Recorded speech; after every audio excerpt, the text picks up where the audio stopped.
اور यकीनन ये मोहलत होती है एक मोमिन की जिंदगी में। इसीलिए तो रजब का चांद देखते ही मेरे आका अलैहि वसल्लम ये दुआ शुरू फरमाते, अल्हम बारक लना फी रजब बिशबान व बलगना रमजान। ए अल्लाह रजब और शाबान में हमें बरकत अता फरमा और रमजान तक हमारी जिंदगी पहुंचा दे। ये हुजूर रजब के महीने से दुआ करते रहते थे कि रमजान इस साल का मिल जाए। हालांकि रमजान बहुत सारे हमारी जिंदगी में आए, लेकिन रजब का चांद देखने के बाद मोमिन की ये तमन्ना ज्यादा होनी चाहिए कि अल्लाह अब रजब दिखाया है तो रमजान तक जिंदगी दे ही दे। वजह यह है कि ये मोहलत है, ये मोहलत है अल्लाह की तरफ से दी हुई मोहलत है, तौबा की मोहलत है। और उसके अलावा सबसे बड़ी बात यह है कि फरमाया गया कि तुम्हारी जिंदगी में अगर रमजान दे दिया गया, रजब आते ही शाबान आया, शाबान के बाद रमजान आया, अब हमें फिक्र नहीं है। 30 रमजान तक अगर मौत आ भी गई, इस दौरान मेरे आका ने फरमाया कब्र के सवालात से इसे महफूज कर दिया जाए। अब अगर वो इंतकाल कर जाए रमजान में तो उसे कब्र के फितनों से महफूज रखा जाएगा। इसी तरह तुम्हारी बख्शिश का सामान है, तिलावत करो आ सुनो, रोजा रखो आ रोजा इफ्तार करा, और मजीद ये कि 70 गन्ना बढ़ा करके सवाब देने का वादा है।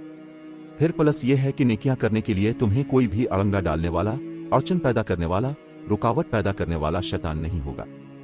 चांद दुखते ही शयातीन को कैद कर लिया जाता है और ईद का चांद दुखने तक उनको जंजीरों में बांध कर रखा जाता है, सिर्फ इसलिए कि मौल चाहता है कि रमजान मेरा महीना है, मेरे बंदे खालिस मेरी इबादत में रहे, और बाकी सारी जिंदगी शयातीन तुम्हारे साथ हैं लेकिन रमजान में नहीं। अल्लाह करीम इस महीने को हमें हर तरह की आफात व बलियात से महफूज रखे, और जितने शुरूर व फितन हैं और वसवसे हैं अल्लाह ताला उनसे भी हमें महफूज रखे। हाँ, एक चीज है जिसका टेंशन होता है, जिसकी फिक्र भी होती है, वो ये है कि शैतान तो नहीं लेकिन नफस अम्मारा साथ में है। ये नफस तो शैतान को भी भड़का सकता है, नफस शैतान को भी गुमराह करता है, वो हमारे साथ है। लेकिन इसके लिए ये दुआ है, अल्लाह की बारगाह में यूं दुआ करो, अल्हम ला तकलिन्नी नफसी, अल्हम ला तकलिन्नी इली नफसी तरफ एन। ए अल्लाह तो मुझे, मेरे नफस को मेरे हवाले एक आन के लिए भी मत दे, मेरे नफस को हमेशा अपनी हिफाजत में रख। आए मेरे अजीजों, आज तफसीर कुरान का पहला ये मरहला है। मामूल के मुताबिक रमजान अल मुबारक में हर रात कुरान की मुकम्मल तिलावत होती है, और उसके बाद तिलावत जो किया गया है इसमें जो आयतें हैं उनकी तफसीरें अब के सामने रखी जाती हैं। इस साल इंशा अल्लाह अल अजीज कुरान अजीम के वही अहम पैगामात जो बंदों के लिए आए हैं आपके सामने रखने की कोशिश करूंगा। कुरान अल्लाह की किताब है और तुम्हारे लिए आई है। अलिफ लाम मैम का मतलब तो किसी को नहीं मालूम और न ही क़यामत तक कोई बता सकेगा। ये हुरूफ मुक़त्तात हैं जिनका मानी सिर्फ अल्लाह और उसके रसूल जानते हैं। वो राजों में से कुछ राज हैं। कुछ सूरतों के शुरू में ये अल्फाज आए हुए हैं, और जो आयत इसके बाद आई है, ज़ालिकल किताब ला रैब फी, ये वो किताब है जिसमें शक की गुंजाइश भी नहीं। इद लिल मुत्तकीन, अब यहां से आयत शुरू है। ये हिदायत है परहेजगारों के लिए। ये किताब किसके लिए है? हिदायत है परहेजगारों के लिए।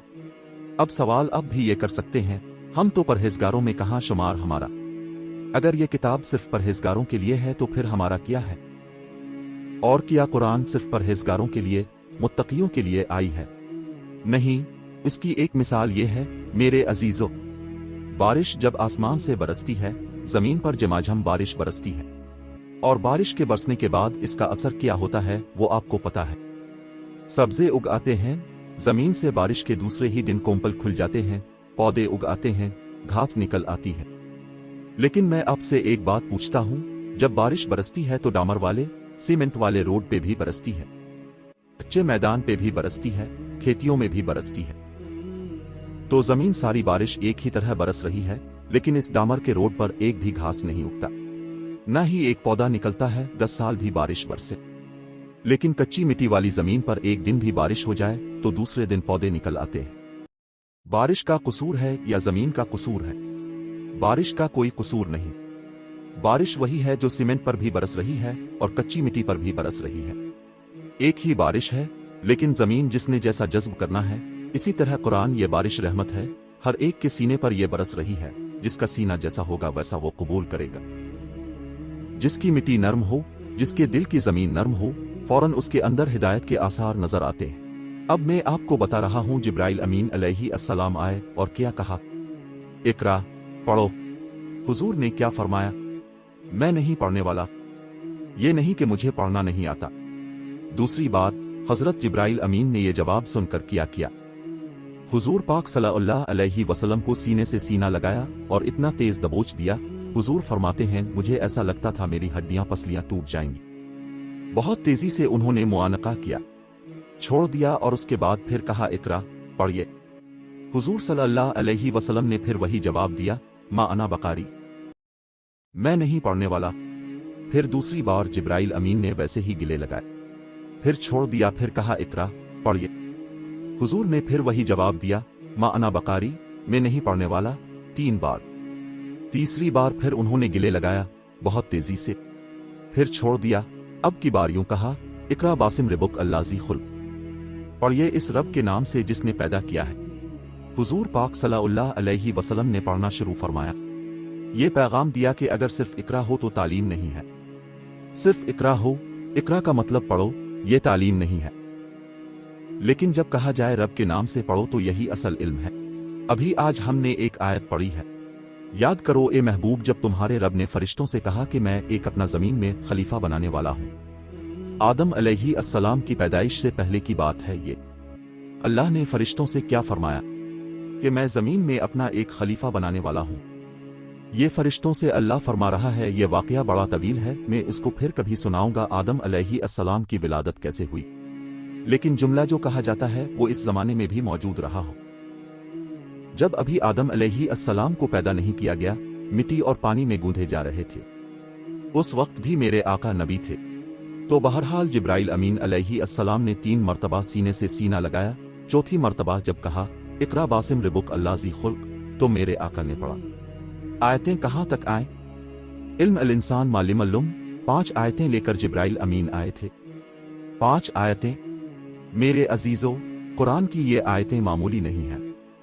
जब नबी पाक सल्लल्लाहु अलैहि वसल्लम पर उन्होंने तिलावत की, हुजूर फरमाते हैं, हुजूर के पूरे जिस्म के बाल खड़े थे, तेज पसीना बह रहा था और बहुत तेज ठंडक महसूस भी हो रही थी।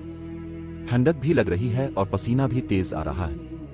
नबी पाक सल्लल्लाहु ताला अलैहि वसल्लम उतर करके आए गार हिरा से सीधे अल मोमिनीन खज अल कुबरा के पास, और माँ खज अल कुबरा रजी अल्लाह ताला उन्हा ने ये कैफियत देखी तो पूछा, हुआ क्या आपके साथ?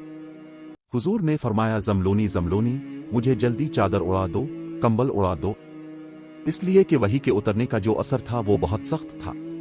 अब सोच सकते हैं, मेरा मोल खुद कुरान में फरमा रहा है, अना अजना अलमान अली अल समावात वालस वाल जिबाल, हमने ये अमानत जमीनों के सामने रखी, पहाड़ों के सामने रखी, आसमानों के सामने रखी कि तुम लोग उठा लो। फाबैन इन मलने, कुरान में अल्लाह फरमाता है, इन सबूहे ने इनकार कर दिया उठाने से कि हम ये नहीं उठा सकेंगे, ये अमानत हम उठा नहीं सकेंगे, और डर गईं वाशिफ्तिन ने। और फिर अल्लाह फरमाता है, वमले अल इंसान, और इंसान कामिल ने ये अमानत उठा लिया। इंसान कामिल कौन है? मोहम्मद रसूल अल्लाह की जात। अब सोच सकते हैं, जो अमानत, जो बोझ पूरी जमीन नहीं उठा सकी, पूरा आसमान नहीं उठा सका, पूरे पहाड़ नहीं उठा सके, वो कल्ब मुस्तफा तन्हा उठा लिया। इस नबी मुकर्रम अलैहि वसल्लम ने वो बोझ उठाया था, अल्लाह की अमानत जो पूरी जमीन को उठान की ताकत नहीं। और फिर दूसरी जगह सूरा हश्र में मोल ने क्या फरमाया, अगर हम कुरान को पहाड़ों पर उतारते, अल्लाह के खौफ से ये रेजा रेजा हो जाते। हमने देखा है अभी बदर के मैदान में जो जंग हुई थी 17 रमजान अल मुबारक को, 313 सहाबा वहां थे, लेकिन उनकी मदद के लिए अल्लाह ने 5000 फरिश्ते उतारे थे। तो उलमा वहां के मुतालिक एक बात बयान फरमाते हैं, एक पहाड़ है वहां पर जिस पर फरिश्ते उतारे गए थे। इस पहाड़ को देखा गया तो बिल्कुल रेत का, ऐसा बाकी सारे पहाड़ पत्थरों के हैं, काले काले पत्थर। एक पहाड़ बीच में रेत का है, वल्लाह अलम। लेकिन फरमाया बुजुर्गों ने कि ये नूरी मखलूक के उतरने की वजह से रेजा रेजा हुआ, फरिश्तों के उतरने से। बाकी अल्लाह रब अल इज्जत जिसे महफूज रखना चाहे। हे मनकूल बात मैं आपके सामने रख रहा हूं, और कुरान जिस पर उतारा जाता वो तो पहाड़ बिल्कुल रेजा रेजा हो जाता। मैं कभी यही सोचता हूं, पहाड़ों के अंदर इतनी ताकत नहीं कि वो कुरान की अमानत उठा सके, लेकिन मेरे मुस्तफ़ा करीम सल्लल्लाहु अलैहि वसल्लम ने वो बोझ अपने कल्ब पर उठा लिया। अल्लाह तबारक व तआला लोगों को ज़हन साफ़ी अता फरमाए, अक्ल कामिल अता फरमाए, और कुरान की इयत और उनके तमाम मफाहीम पर हमें अमल की तौफीक अता फरमाए। व आखिर दावाना अल्हम्दुलिल्लाह रब्बिल आलमीन।